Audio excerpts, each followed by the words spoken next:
Incident జరిగింది రాష్ట్రంలో. నిజంగా ప్రతి మహిళ కూడా బాధపడే విధంగా ఈరోజు గీతాంజలి తన జీవితాన్ని చాలించడం చాలా బాధేస్తుంది. కేవలం ఇన్నోసెంట్గా తనకొచ్చిన ఇంటి పట్టాని సంతోషంగా మీడియాకి చూపించి ఆనందంగా మాట్లాడటమే ఆవిడ చేసిన తప్ప అని నేను అడుగుతున్నా.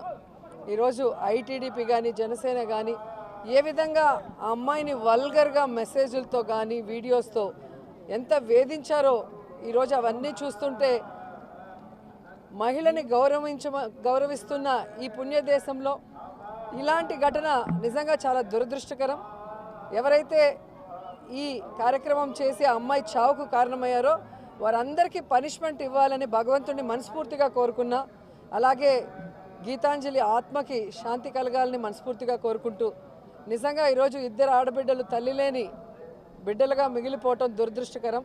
ఇప్పటికైనా బుద్ధి తెచ్చుకొని ఈ ఐటీడీపీ కానీ జనసేన కానీ వారి హద్దుల్లో వారు ఉంటే బాగుంటుంది.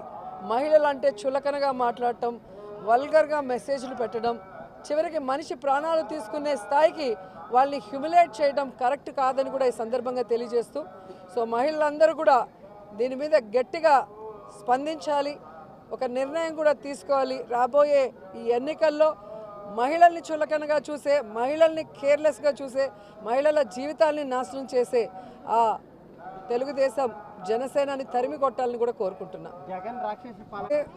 ఎమ్మెల్యేగా కూడా గెలవలేదు, ఒక వార్డు మెంబర్కి కూడా గెలవనవాడు. వాడు చెప్పే మాటలకు కూడా ఆన్సర్ ఎవరిని ఇస్తారా?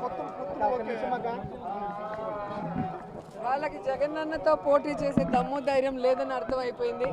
గెలవలేమన్న ఒక భయం పట్టుకుంది కాబట్టే ఎవరు దొరికినా వాళ్ళతో పొత్తు పెట్టుకొని వాళ్ళకి సీట్లు పంచుకునే స్థాయికి ఈరోజు వాళ్ళు దిగజారిపోయారు. సో జగనన్న దమ్మున్న నాయకుడు, ప్రజలకి మంచి చేసిన నాయకుడు, భగవంతుడి ఆశీస్సులతో ప్రజల ఆశీస్సులతో మళ్ళీ రెండోసారి ముఖ్యమంత్రి కాబోతున్నాడు.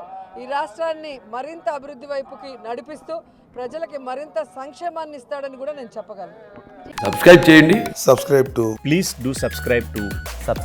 Please like, share and subscribe to top Telugu TV. Top Telugu TV. Top Telugu TV.